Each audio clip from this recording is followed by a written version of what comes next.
Equity தான் only deliver better return. நமக்கு 16-20% நமக்கு ஜென்ரேட் பண்ணணும்னா ஈக்விட்டியில் போனால் தான் பண்ண முடியும். அது கொஞ்சம் ஹை ரிஸ்க்குங்கிறது நமக்கு தெரியும். ரிஸ்க் டேக்கிங் கேபபிலிட்டிஸ் இருக்குது. இப்போ நம்ம 20 வருஷத்துக்கும் இப்போதைக்கும் என்ன ஒரு டிஃப்ரென்ஸ்ன்னு கேட்டிங்கன்னா, எனக்கு இன்ஃபர்மேஷன் ரெடிமேடாக இருக்குது.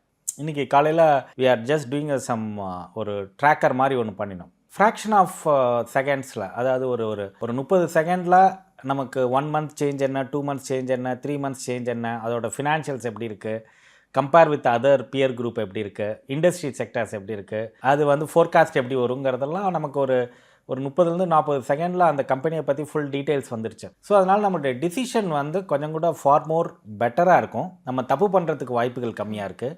தென் வந்து குயிக்காக டிசிஷன் எடுக்க முடியும். முன்னாடிலாம் நம்ம வந்து ஒரு ரிப்போர்ட்டை வாங்கணும் படிக்கணும்னாலே கிட்டத்தட்ட ஒரு வாரம் 15 நாள் ஆகிடும். இல்லாட்டினா நியூஸ் பேஸ்டில் போவோம்.